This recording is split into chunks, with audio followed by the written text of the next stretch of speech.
Tec Sounds presents EduTrends.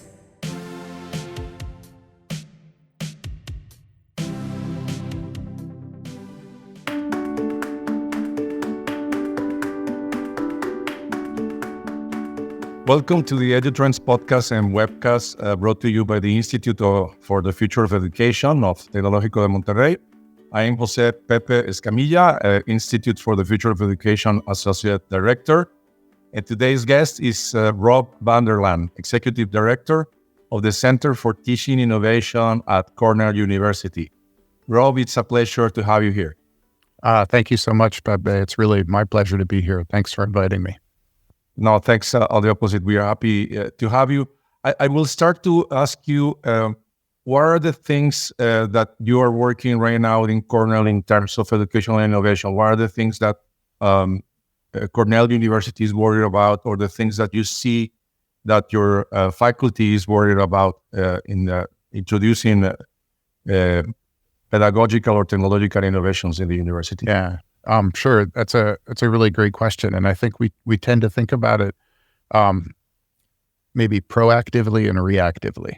Proactively, where is it that we would like education to go at Cornell, and how do we get there? And so for something like that, one of our big priorities is something that we've been working on now for 10 years called the Active Learning Initiative, which is an effort to introduce and institutionalize active learning techniques in a whole range of classes.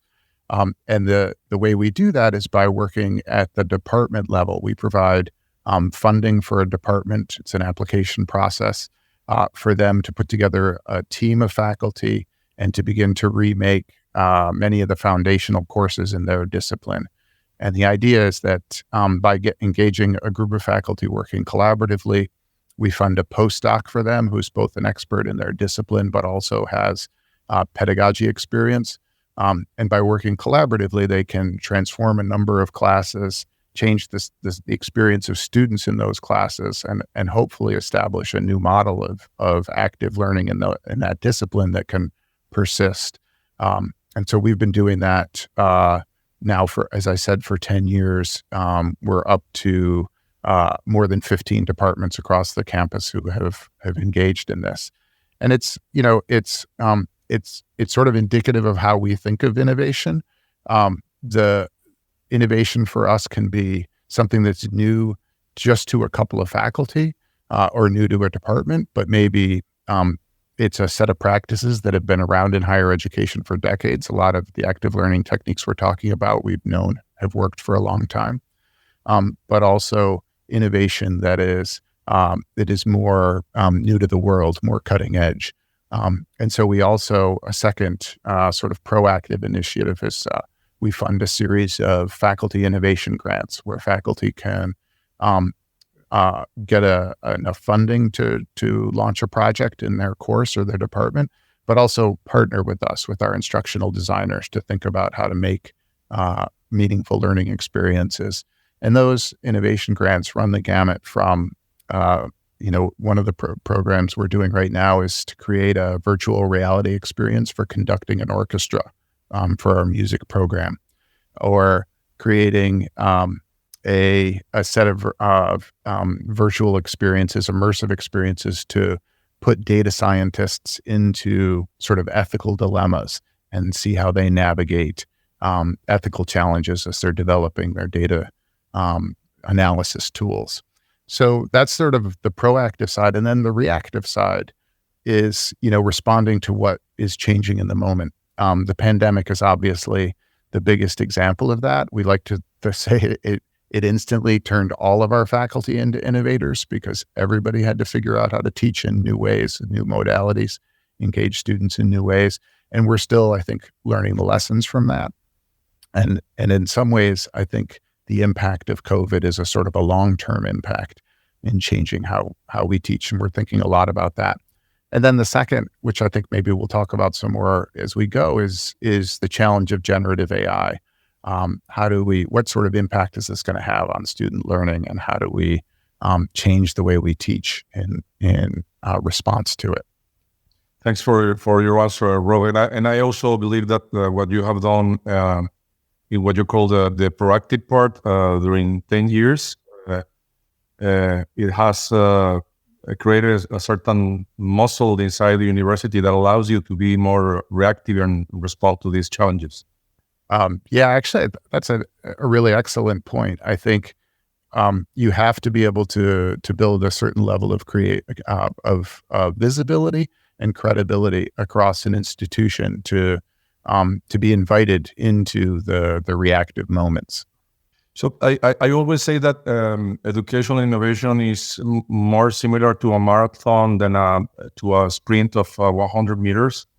And I'm happy to learn that this active learning initiative has been there for 10 years and impacted, if I understood well, 15 academic departments. What had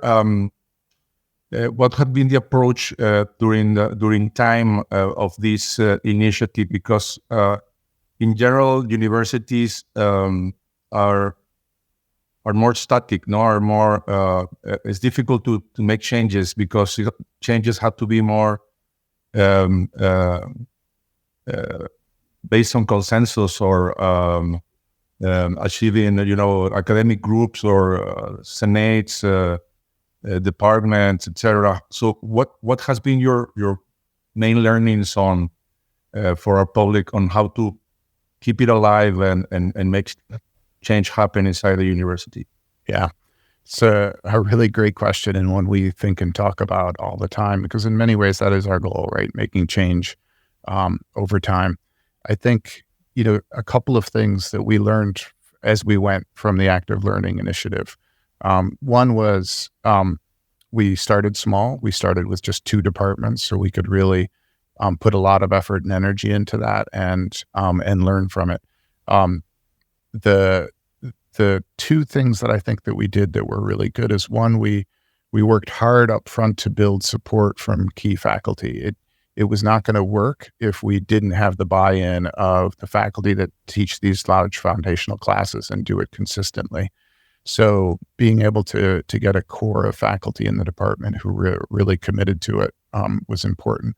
The second was assessment.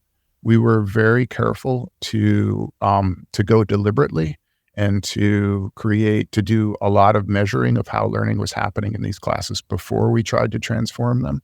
And then as the transformation went on, so that at the end of that, it was a 3-year cycle for each of these grants. At the end of the cycle, we could really point to what was effective and what a difference it made. And that, I think, made it a compelling story to be able to tell to other departments. And also, I should say that this project was donor inspired, and so it was possible to go back to the donor and say, "Look, we've really demonstrated that investment you made in us and in this change has really paid off." And so that helped us to grow the program over the coming years. Right, interesting. So we also have some related things here in our university. We have a grant, an internal grant that is called Novus, that has been on for around 11 years. And we asked faculty to propose a project. At the beginning, it was more like based on the use of technology, if they needed some technology to experiment with. But it evolved to something more based on the needs, on pain points that faculty have identified, and making them work in groups.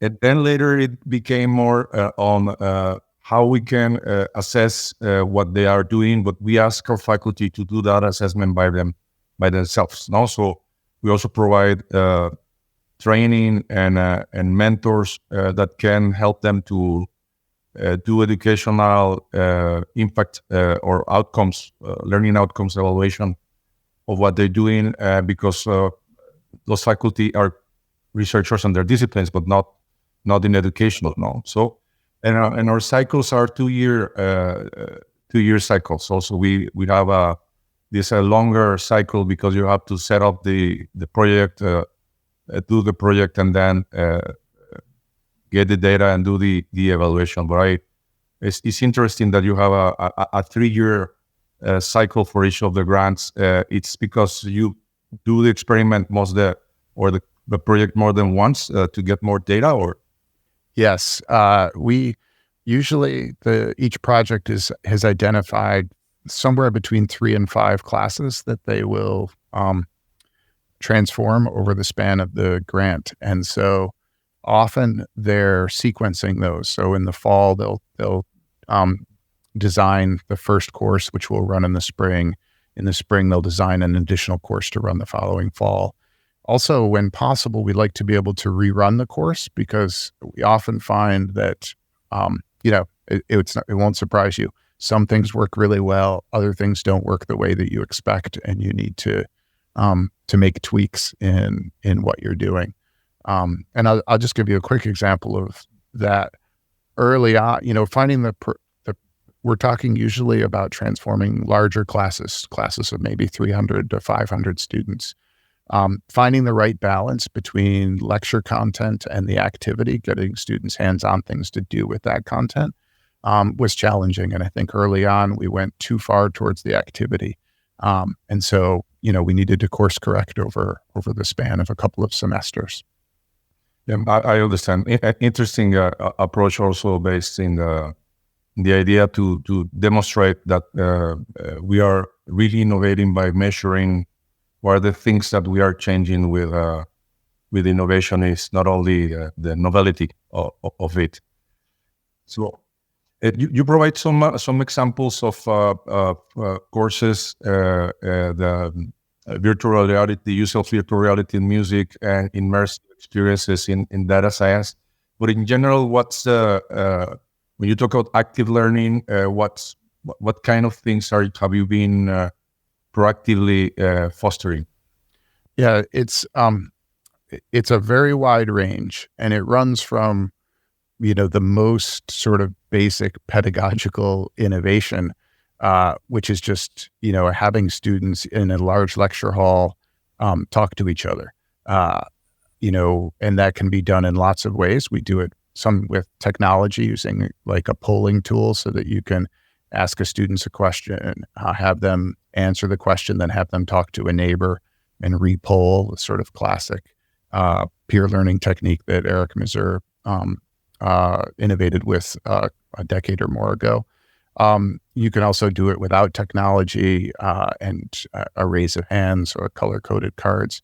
So, the goal, so that's like the most basic, right? And the goal there is just to expose students to new knowledge and then get them actively using it, trying to solve problems, trying to articulate their learning to each other. It runs also to group projects that can take place in the classroom, that can also extend to outside of the classroom. And then there are the sort of more exciting and innovative things that we're doing. So mechanical engineering classes where students in the classroom are building little robotic tools, working in groups, creative problem solving, while the faculty and the teaching staff sort of work around the room and provide hands-on feedback. So each discipline, it looks a little different, but a lot of the sort of through line is to make learning applied, relevant, and give students active opportunities to sort of apply what they're learning and practice and get feedback on that practice.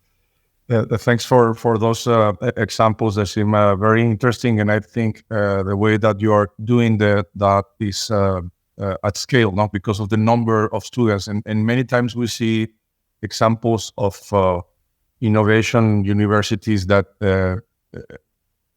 doesn't scale or doesn't have ripple effects in other areas.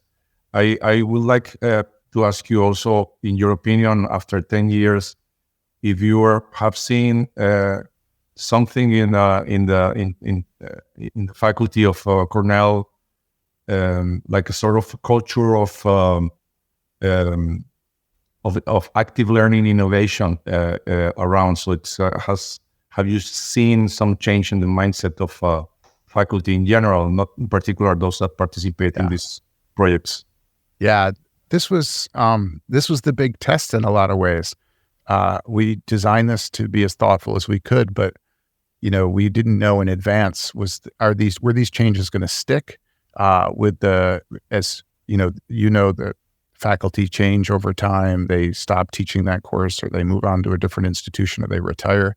Would we have institutionalized the change enough into the culture that it persisted? And we've been studying that in the last couple of years, and the evidence is really promising. But we've also seen it impact in other ways. I think of a department where we began to hear from faculty teaching upper level classes who had not been involved in the active learning initiative, that their students were coming from those active learning foundational courses and being shocked to be back in a much more traditional lecture class format. And they were actually sort of asking for more active experiences. And so we had faculty coming to us to sort of, in their view, catch up to the way learning was happening in their department.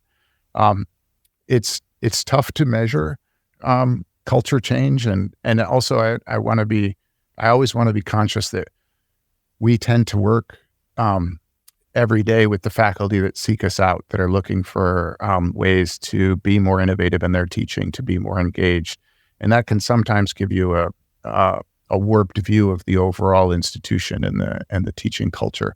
So I always want to be cautious about grand conclusions, but we are seeing a lot of evidence that this is a sort of a long-term culture change in how teaching is happening. And I think the pandemic accelerated that in some really interesting ways. I think we had a lot of faculty who had taught in traditional ways, and when they found themselves teaching through Zoom, it just didn't work. They couldn't keep their students engaged. They needed to think about new ways of teaching, and those new ways of teaching that they found were very much in line with, I think, the culture change we're trying to bring. Interesting. And do you believe that some of those changes they introduced during the pandemic stick afterwards? Yes.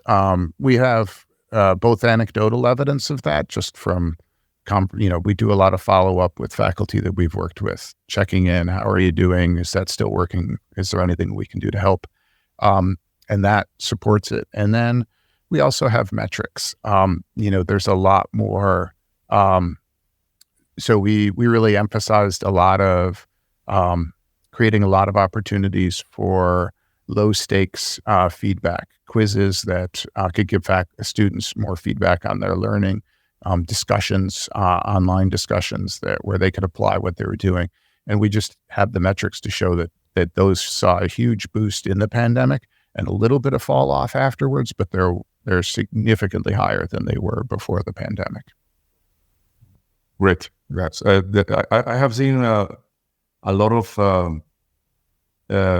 examples on both sides, of the going back to what they were doing. I know even from a university in Latin America that they canceled the LMS they paid during the pandemic. Oh, wow. And I also have seen example of universities embrace change more at the institutional level, that they decided to step into a big initiative like this one that you have had for 10 years, the change at the university. So I think it's not general, each university has responded differently, and it depends on the culture of the faculty, but also I think on the leadership of the university. Yeah, I think that's really true, and it was true here. There was a lot of concern among the faculty that that this change to hybrid learning, to some students on campus, some students online, would be a permanent change, and there was a lot of resistance to that. And I think the university was at pains to reassure faculty that Cornell is fundamentally in a residential education, and that experience will be crucial. But I think once we got past that fear that this was going to be a fundamental change, I think there's certainly faculty who were vastly relieved to go back to teaching the way they had taught before the pandemic. But I don't think that that's necessarily the norm. And I think many of those faculty have found that their student expectations have really changed. What students expect of the learning experience is different. Faculty change very slowly. Students change every year. We've got every year, yes, new students with new expectations. They embrace change as the example you give with students that go into a lecture hall more traditional after being in a different course. Now, so one of the things that we have in our educational model that we deploy that educational model in all our schools in 2019. So we graduated the first generation in June this year, and it's competency-based and challenge-based. So students, around 50% of the time, they're solving a challenge with a partner from industry, business, government, society. So when we were doing the pilots for that, we had some students doing 1 week challenges, 1 month challenges, 1 semester challenges.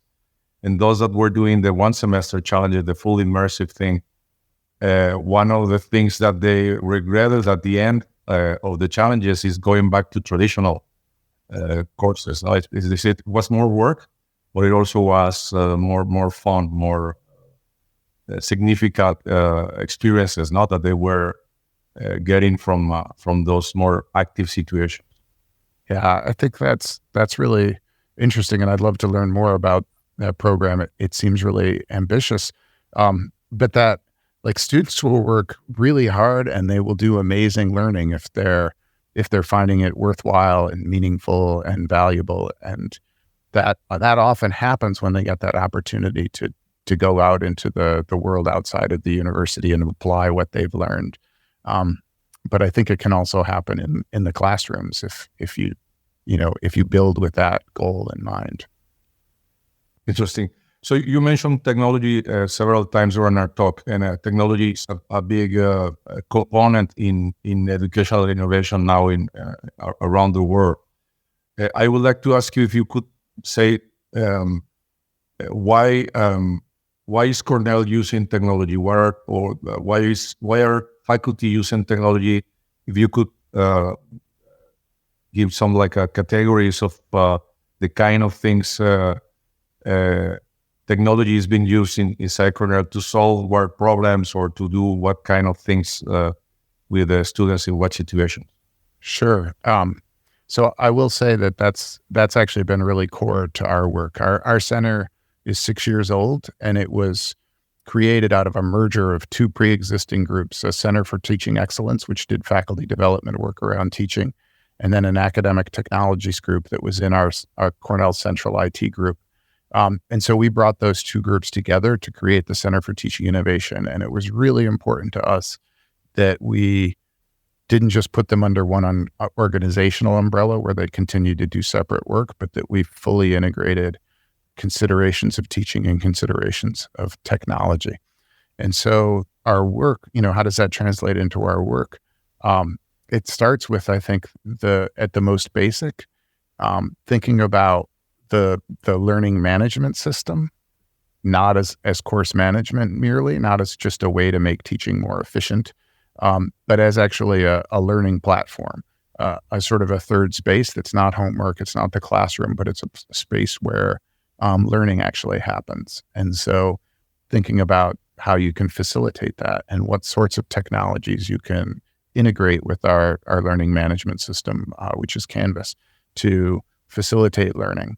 And so our team looks to find tools that allow students to engage with other students and with faculty and course instruction teams in new ways in digital environments. And I'll just give you a couple of examples of the sorts of things that we use and do.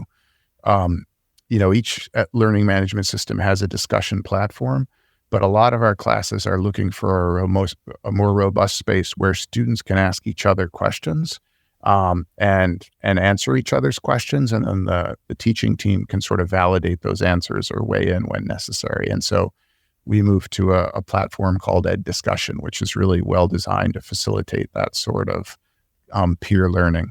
We also engage students. We want to engage students in self and peer assessment, especially, how do you provide students with meaningful feedback on their learning at scale?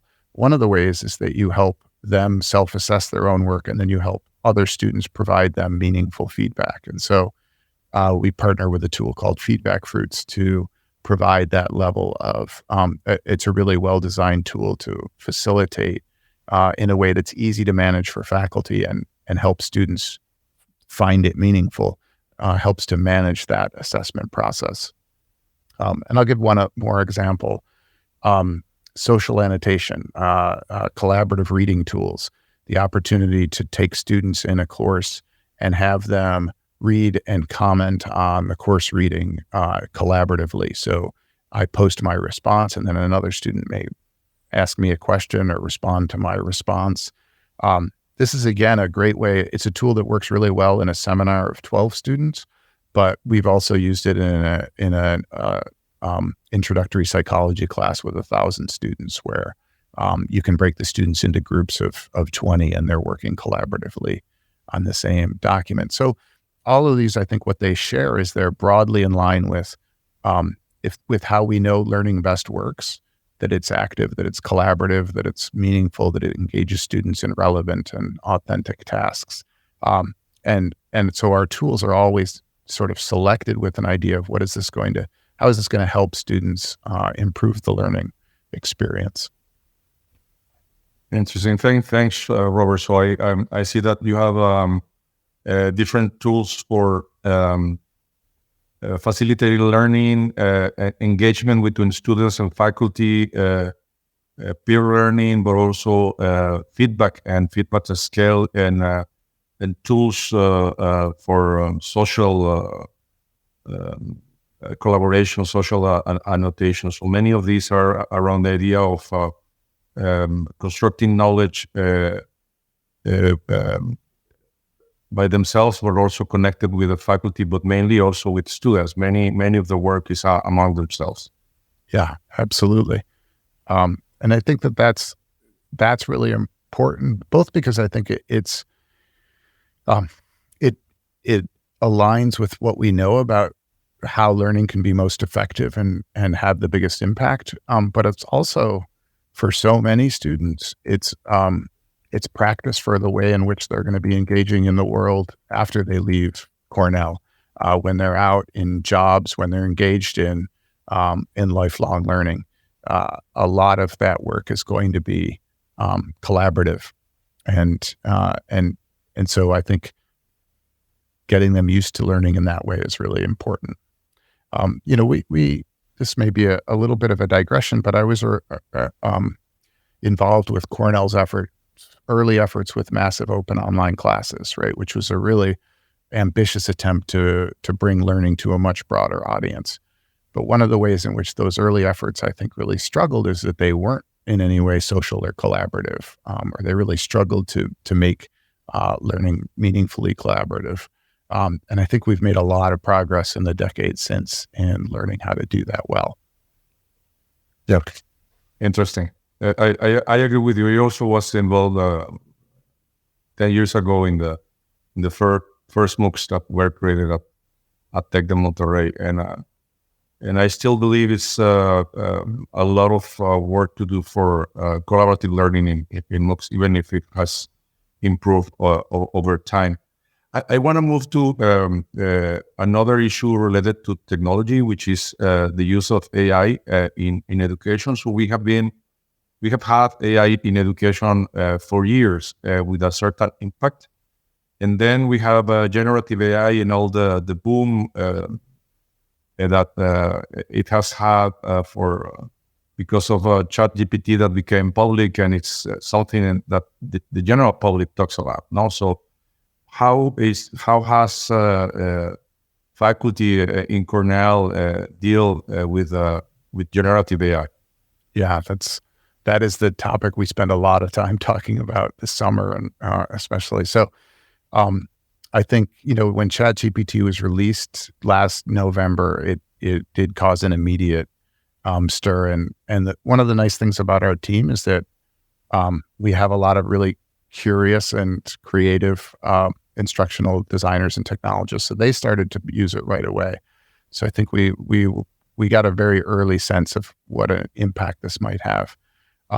For faculty, I think some of them jumped right into learning about it. Others were slower. And so we started to hear from faculty when either they, talking to their students, began to learn more about what this tool could do and how students were using it.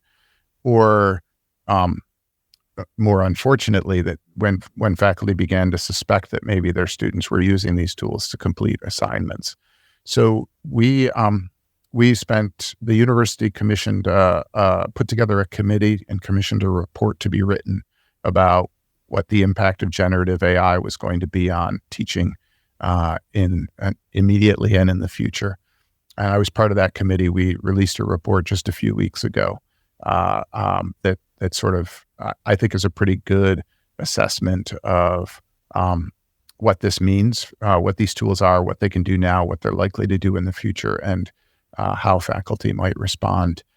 We're doing a lot of work with faculty, and faculty are thinking a lot about this in two ways. One is what's the impact on your teaching right now? Does the ability of ChatGPT to do so many things, or these other tools to do so many things quickly and often effectively, does that change the sorts of assignments that you're going to give to your students? Do you need to make immediate changes to your syllabus? And also, how do you want your students to think about the role of generative AI in your course? Being very clear with your expectations about what's appropriate and what's inappropriate is really important. The second set of considerations is what does this mean long-term? Is this going to change? Can this change the sorts of learning I ask of my students? Does this offer the possibility that students can achieve different learning outcomes? Can they rely on generative AI for some things that you used to have to sort of teach them directly, or they had to learn themselves?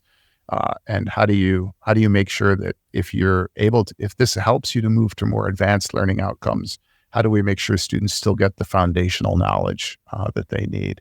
So that the sort of short-term concerns, what do I do right now? And then long-term, what is this going to mean for the way I teach my discipline over the next 5 years? Interesting.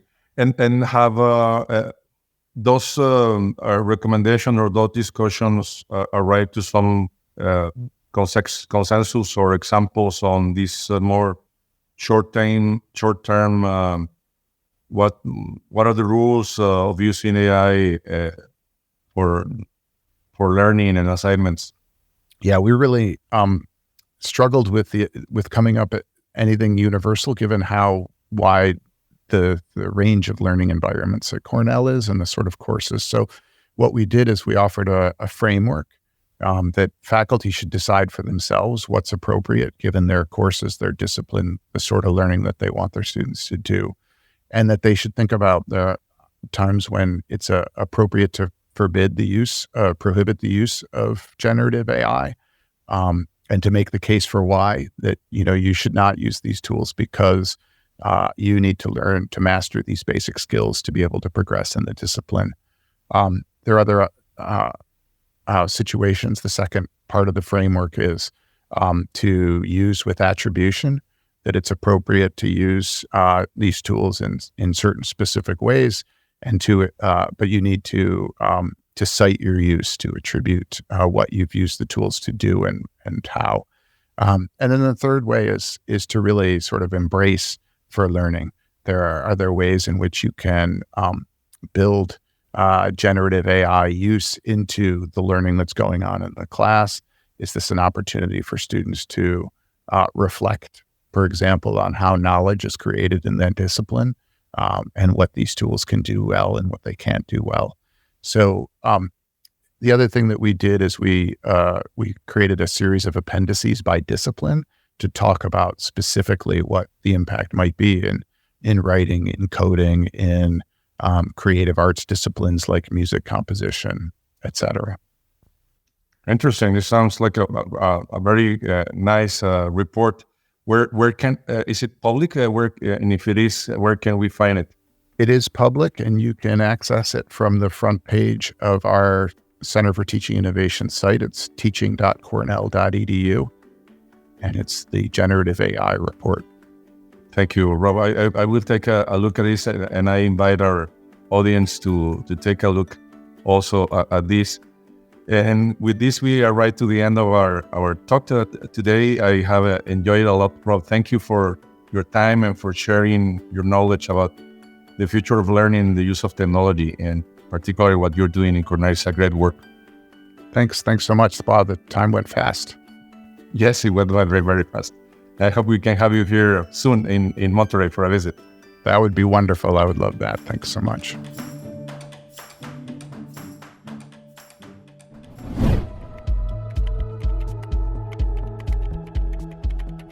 For more information, visit observatory.tec.mx/edutrendspodcast and ife.tec.mx. A special thanks to Tecnológico de Monterrey, the Institute for the Future of Education, and the Tec Sounds team. Tec Sounds producer, Miguel Mejia. EduTrends producers, Esteban Venegas and Christian Igosa. Stay tuned and play Tec Sounds in your favorite podcast app for other great shows and content.